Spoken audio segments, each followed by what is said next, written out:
मला वाटतं महाराष्ट्रातल्या अर्ध्या लोकांचं हेच दुःख आहे खरं. की पुढच्या वर्षी वारीला जाईल अगदी. आणि हे जे ओझं नाही घ्यायचं स्वतःच्या विठ्ठलाच्या उभा करून पाय पडायचं.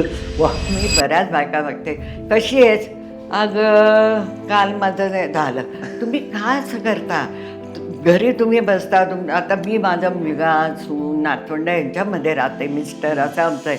सकाळी मी एकत्र चहा पिताना मी जर रोज उठून आज मला काय होतं याची लिस्ट केली तर सगळं वातावरण खराब होतं. ही लिस्ट केल्याने तुमचं जर कमी होणार असेल तर मी तर म्हणते चौकात जाऊन करा. किती पॉझिटिव्ह मानसिकता आहे.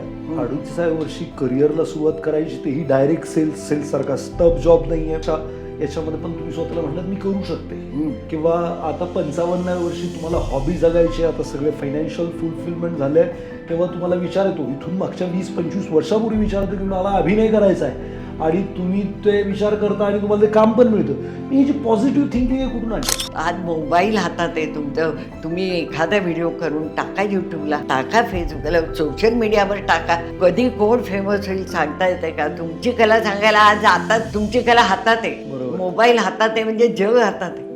मग का तुम्ही थांबलात असं मला नेहमी वाटतं. आणि त्याला स्ट्रेचरवरनं बाहेर आणलं आणि तो म्हणाला, आई तू मला फसवलं, माझं ऑपरेशन झालं, मला काही शाळेत नाही नेलं आणि तेव्हा मी 15-20 मिनटं ढसा रडलं की याचा मेंदू चांगला आहे. दुसरी गोष्ट म्हणजे काही बायकांचं मी बघितलंय, कुठलंही करिअर करताना फॅमिली गेली तेल लावत, अशा पण बायका असतात. हो. असं नाही चालत. तुमची फॅमिली पहिली सेकंड हे असलं की आपोआप देवाचा आशीर्वाद तुम्हाला इथे मिळणार. पण इथे ह्या लोकांना त्रास देऊन ह्या लोकांचे हाल करून जर तुम्ही हे केलं तर तुम्हाला यश मिळणं फार मुश्किल आहे. कुमकुम भाग्यमध्ये मला छोटंच काम दिलं, अगदी छोटं होतं, मला आठवतंय. तर तिथे मी कुमकुम भाग्य बघत नव्हते, तर तिकडची जी हिरोईनने तिलाच विचारलं, आम्ही काम करतेय तुला आला राग?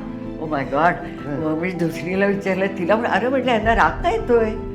मग मला ती दुसरी म्हणजे हिरोईन येतो, पूछ रही है.